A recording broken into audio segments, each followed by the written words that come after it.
Comment est né Passe-moi le ciel? Ah, c'est une bonne question.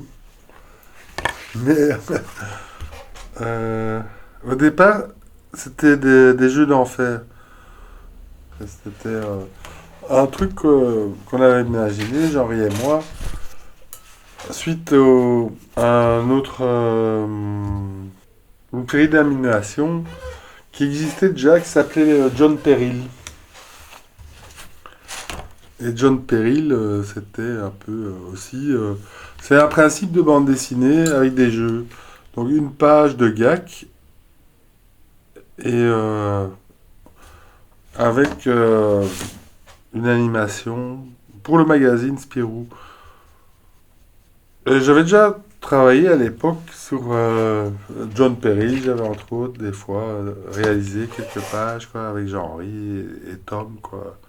Puis au moment où j'ai repris les couleurs du petit Spirou, ben, on s'est rendu compte vite que ça prenait beaucoup de temps de faire les couleurs et je pensais pas que j'allais avoir aussi peu de temps que pour créer ma propre série, dessiner, continuer. Et à l'époque, ben, Jean-Ry avait déjà un peu euh, été très occupé, quoi, avec Spirou et Fantasio. Lui, de son côté, bah, il avait créé à l'atelier Le Petit Spirou, sur lequel je travaillais déjà en tant que coloriste, quoi. Et moi, en tant que dessinateur, bah, j'avais besoin de quand même d'être présent. J'avais déjà fait quelques illustrations. Déjà rentré dans la boîte chez Dupuis. J'avais fait des couvertures, des choses comme ça, des petits trucs. Mais il n'y avait pas vraiment de ce qui est l'envie de tout le monde dans ce métier, c'est de faire créer sa propre série. On a créé Saint-Pierre. À l'époque où Jean-Ry faisait comme une récréation le petit Spirou par rapport à son travail, et moi pour me permettre de faire ce pourquoi je m'étais destiné quand même, quoi, à savoir créer ma propre série et être publié, pas seulement en tant que bouche-trou. Au départ, bah, il y a eu les Jeux d'enfer, et c'était génial, on s'amusait bien, puis ça a été accepté. Et à l'époque, on avait créé ce personnage de Saint-Pierre, mais ça ressemblait un peu à un sphinx. Donc c'était, il fallait résoudre trois énigmes. Mais ce principe de série, donc un peu comme la petite Lucie maintenant, je veux dire, à l'époque, Dupuis n'avait pas vocation de faire des albums. Mais c'était un travail conséquent quand même, de chaque fois trouver à la fois des jeux sur une page, plus un gag, c'est-à-dire un scénario avec une suite et une fin. Quoi. Et après quelques pages, enfin une cinquantaine, quoi, on s'est rendu compte que l'éditeur ne nous soutenait pas dans l'idée d'éditer ça en album. Et donc d'un commun accord, Jean-Ry et moi, on a décidé de garder la série, mais de supprimer les questions et donner à Saint-Pierre un ordinateur. Et donc, Passe-moi le ciel était né, de cette manière-là. Il est né comme on a commencé nous-mêmes à faire de la BD, Philippe et moi, pour Spirou, puisque c'était une commande. C'était une commande du rédacteur de l'époque. Pour préciser la chose, on a commencé, Philippe et moi, en faisant des jeux pour le journal Spirou. Des jeux que nous commandait le rédacteur en chef. Et comme on avait plutôt des ambitions d'auteur de BD, on avait décliné ces jeux sous forme de bande dessinée, une petite histoire chaque fois avec un gag. C'était une forme de prouesse d'ailleurs, donc d'intégrer des jeux dans une petite histoire d'une page. Les jeux à la con, hein, trouver les 7 erreurs, le labyrinthe et toutes ces choses-là. Et ces jeux étaient pour nous le premier pas dans le monde plutôt fermé de la bande dessinée, en général, et d'une rédaction en particulier. Et on a pu donc par la suite, Philippe et moi, prolonger notre carrière en reprenant Spirou, notamment en créant le petit Spirou. Bref, nous lancer. À l'époque, Stéphane faisait des couleurs pour nous. Donc c'est Patrick Pinchard, le rédacteur en chef de l'époque, qui entre deux portes m'avait dit tiens, Stuf, il dessine. Ben oui, il dessine. Ce serait bien qu'il fasse une rubrique de jeu. Ça me rappelait vaguement quelque chose. Donc, j'ai encouragé Steph à le faire et je lui ai proposé de faire des scénarios. Et le principe était la fameuse légende du Sphinx qui pose 3 questions pour franchir le Rubicon, c'est ça, hein? Le Rubicon, hein? Voilà, ou le Styx. Tu sais pas? Bah moi non plus. Enfin bref, c'est une connerie. Donc, par exemple, quelle est votre couleur favorite? Combien de temps il faut à une hirondelle pour, hein, européenne ou africaine? Enfin des conneries comme ça. Nous, on a fait des jeux. Et plutôt que le Sphinx et cette légende qu'on a oubliée, toi et moi, on- j'ai pensé à la mythologie catholique, c'est-à-dire le paradis, les nuages avec Saint-Pierre et les petites ailes, les pyjamas blancs et compagnie. Et donc, pour arriver au paradis, Saint-Pierre fait la même chose que le Sphinx. Il pose 3 questions, c'est-à-dire 3 jeux, genre le labyrinthe et tout et compagnie, avec ou non, au final, l'accès au paradis ou direction l'enfer. Encore une fois, c'était un exercice assez complexe, puisqu'il fallait trouver un gag, plutôt marrant, trouver des jeux en fonction du personnage qui arrivait au paradis. C'était chaque fois une gageure. On en était plutôt fiers, parce que c'est un exercice, c'est une véritable gymnastique du cerveau. Et assez fier que pour demander à Dupuis s'il ne voyait pas l'opportunité de développer des recueils de ces jeux. La réponse a été assez lapidaire. On ne fait pas d'album avec des jeux. Ah bon, alors qu'à cela ne tienne, on va arrêter les jeux et on va continuer à faire des gags. Moins compliqués, moins alambiqués comme formule. Et donc des jeux d'enfer, comme ça s'appelait. On est passé à la série Passe-moi le ciel.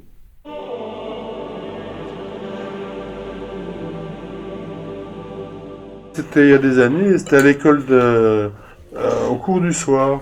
Moi, de mon côté, c'était un pote à l'école qui m'a dit, ouais, tu dessines bien, tu fais de la BD. Je faisais déjà de la BD hein, quand j'avais 12 ans, j'ai commencé comme ça. Mais c'était juste pour les potes, quoi. Et alors, j'ai entendu parler d'un cours du soir à Woluwe-Saint-Pierre.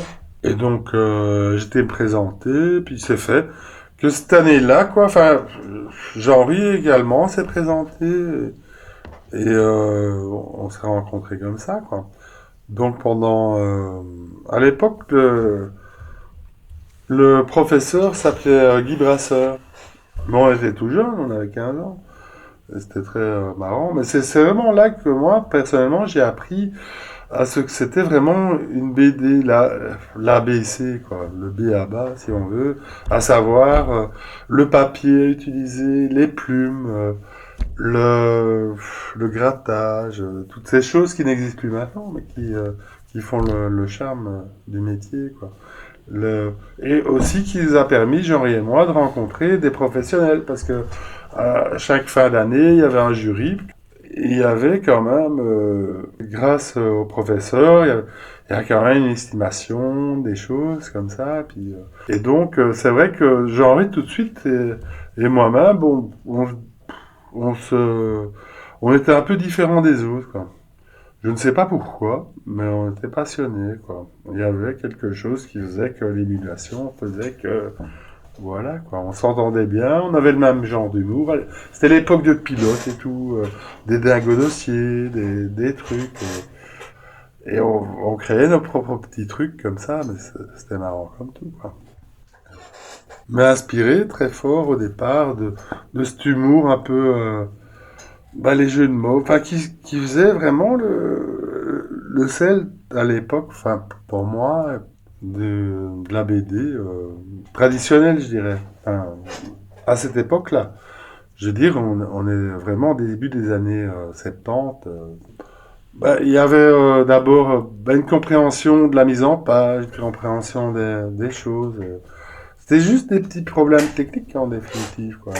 Et on a commencé à rigoler vraiment, quoi, ensemble en faisant des parodies, des choses comme ça, quoi. Et Jean-Luc qui avait déjà un dessin très poussé, parce que lui, il était très moi j'étais un peu dans tous les styles, mais on se retrouvait. En tout cas dans l'humour. On s'est toujours trouvé dans l'humour. C'était au cours du soir, et puis après c'était plus aussi. Hein. Il y a une amitié qui s'est... Après le cours, on se voyait, tout en faisant nos études la journée. Et puis on allait au bistrot, jouer au flipper, au billard. C'était une vie normale d'un étudiant à l'époque. Et puis on se retrouvait une fois chez l'un, une fois chez l'autre. Et on lançait des idées. Et on continuait. Je veux dire, le cours n'était qu'un prétexte à quand même trouver un éditeur, à trouver le moyen de se faire publier. Donc voilà, ça s'est fait comme ça. Et puis, c'est une affinité, quoi, de l'humour au départ. Et de la difficulté qu'on avait peut-être à s'exprimer, parce que c'est pas toujours évident faire de la BD comme ça quand t'es ado. Tu sais que tu as envie de faire ça, tu veux faire d'autres choses, mais tu vas mener tes études. Voilà. Même si toi tu sais que ça correspond, c'est pas toujours évident à faire passer dans l'idée des gens.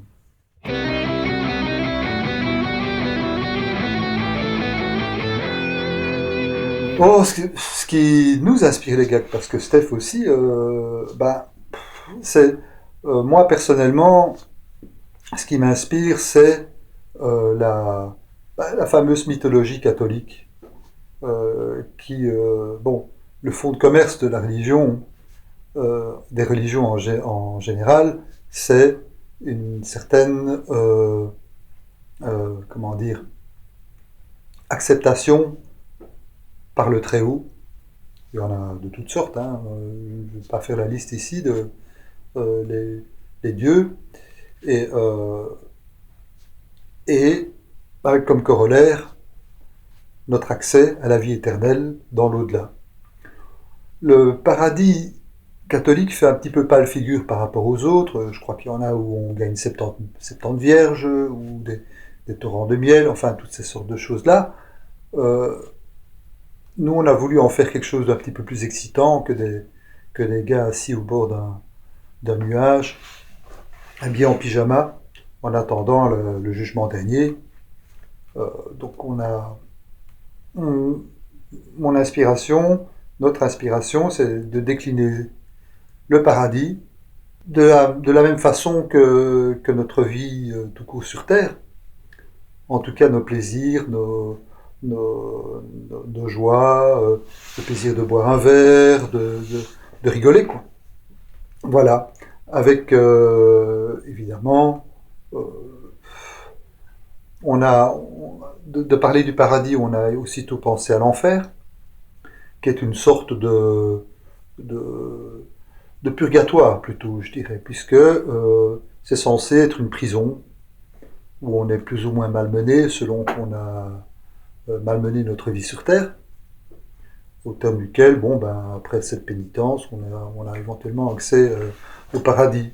Je trouvais ça plus simple. C'est la seule entorse qu'on a fait avec la mythologie catholique, puisque c'est toujours de celle-là dont on parle.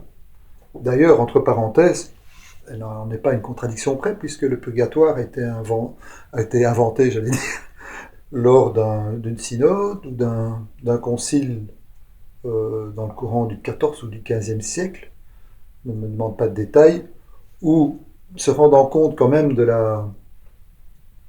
du côté péremptoire, on fait une connerie sur Terre et on va en enfer, et on n'en sort pas. C'est la perpète. Le purgatoire a été inventé à cette époque-là, par l'Église, histoire d'adoucir un petit peu le verdict. Nous, on a zappé la case purgatoire et on a fait de l'enfer un service, je dirais, pénitentiaire, lié à la grande entreprise, à la grande manufacture catholique, dont le président, directeur général est Dieu. Voilà. Donc ce sont des délires. Le but est de s'amuser, de rigoler. Moi, en tout cas, je pense Self aussi, je revendique une bande dessinée qu'on a un certain plaisir à lire le soir en rentrant, quand on s'est bien fait chier pendant la journée avec des sous-chefs emmerdants, le stress, Donc passer une demi-heure à lire comme ça une bande dessinée, simplement pour le plaisir de sourire ou rire, c'est la mission essentielle que j'attends d'une bande dessinée. Avec, je dirais, de temps en temps, certaines impertinences par rapport à la lettre qui, à notre esprit, permettent un petit peu de recadrer les choses, tout simplement. J'étais catholique, je suis maintenant agnostique, et je n'ai aucun grief à adresser à la religion, qu'on se le dise, parce que pour le moment, par les temps qui courent, ça ne rigole pas trop. Ben bon, c'est comme ça. Je trouve que il faut pouvoir voir le côté amusant des choses, voler au-dessus de la gravité des cons, je pense. Donc, Passe-moi le ciel, c'est un peu ça. C'est simplement le plaisir de desserrer les fesses par rapport à des sujets qui sont plutôt maltraités, je pense. Voilà. D'ailleurs, se dit en passant, qu'on ne me dise pas qu'on ne rigole pas dans la religion, parce que historiquement, le premier calembour, c'est Jésus qui l'a fait. Pierre, tu es pierre, et sous cette pierre, je bâtirai mon église. Je le trouve. On a fait mieux depuis, mais c'est quand même marrant. Alors, qu'on vienne nous prouver que religion et humour ne peuvent pas vivre ensemble. Ce serait nier l'histoire.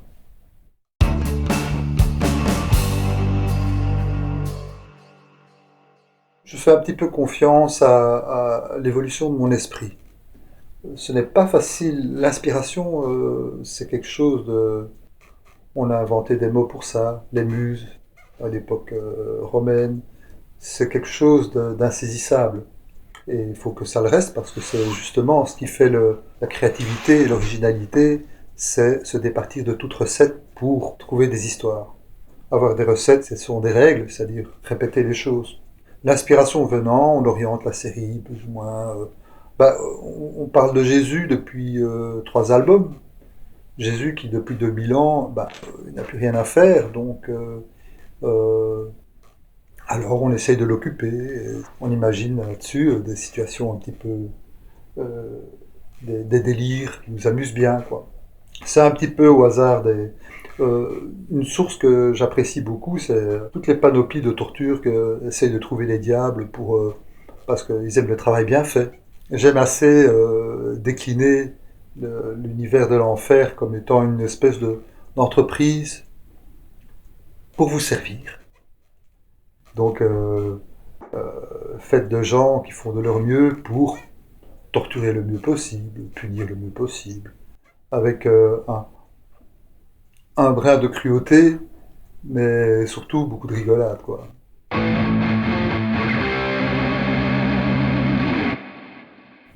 Saint-Pierre, évidemment, parce que à partir du moment où c'est Jean-Ry qui crée le scénario, il a tendance à mettre beaucoup de lui dans un personnage comme ça. Donc, même si c'est une série typiquement humoristique, ça reste quand même, il y a un second degré. Et je pense que ça m'amuse, par exemple, de dessiner un Saint-Pierre qui peut changer de couleur.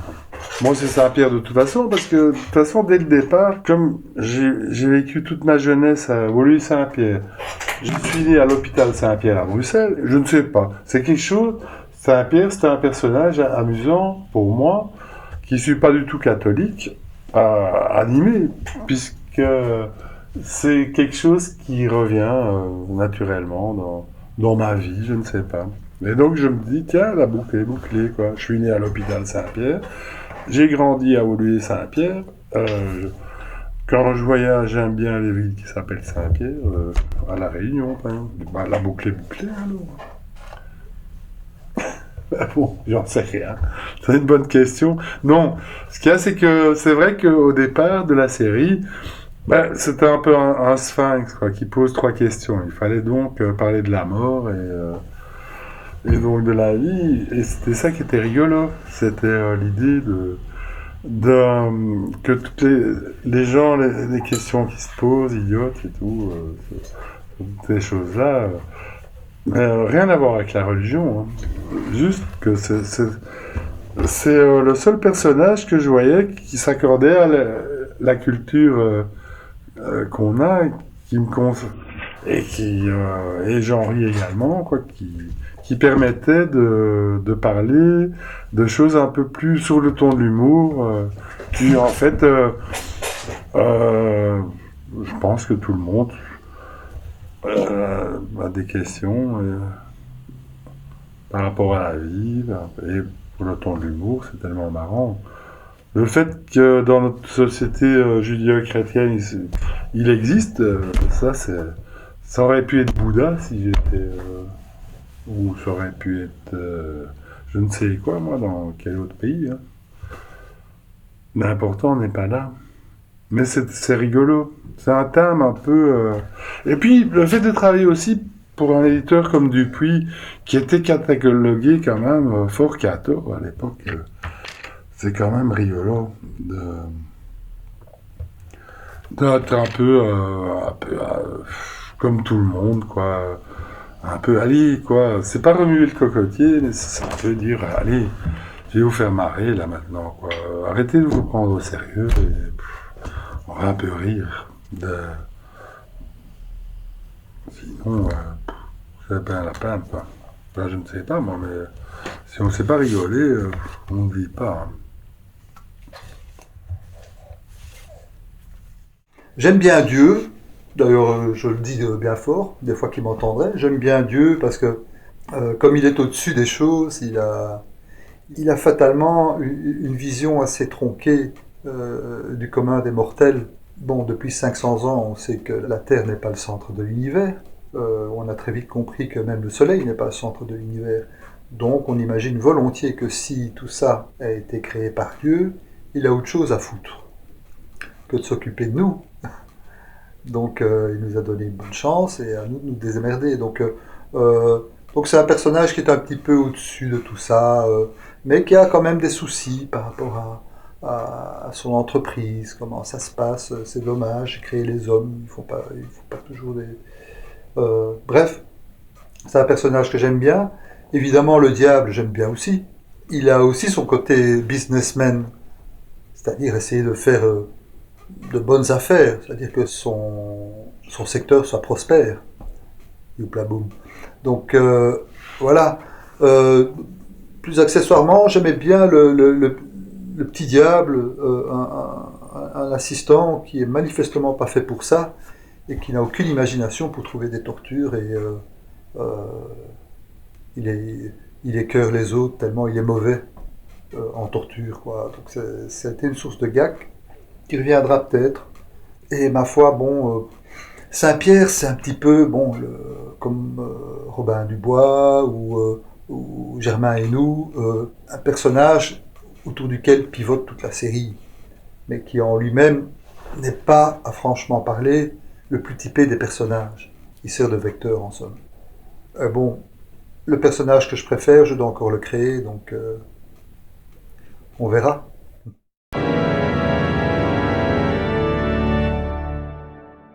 Ah oui, tout à fait. En fait, ça c'est une opportunité assez géniale qu'on a en travaillant en tant qu'auteur de bande dessinée d'être prépublié dans un magazine. Ça se fait de moins en moins, mais ça permet quand même, quoi, d'avoir l'occasion de voir la page publiée avant d'être éditée sous le format album. À une époque, ça se faisait un peu naturellement comme ça, mais maintenant, ça permet de revenir des fois sur des petites... faire des corrections. Mais la maquette, elle change tout le temps. Hein.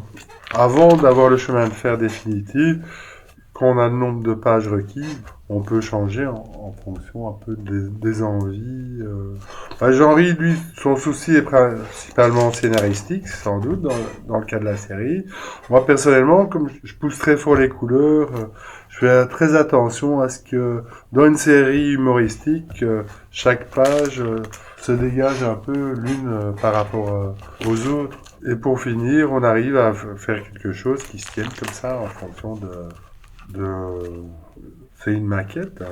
Enfin, en tout cas, la chance quand même d'avoir une prépublication permet de vérifier au moins tous les petits soucis qu'il pourrait y avoir par la suite à l'impression. C'est pas pour ça qu'il y en a pas. Hein. vu que dans la profession, ça va très vite. Une fois que le truc est lancé, t'as plus trop de marge de manœuvre. Et comme on travaille toujours en urgence aussi, nos pages doivent partir vraiment comme une lettre à la poste. Et donc, on n'a pas toujours l'occasion de faire des retouches nécessaires. Le souci est toujours la lisibilité, la clarté.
On va un peu rire, sinon, c'est pas la peine, quoi.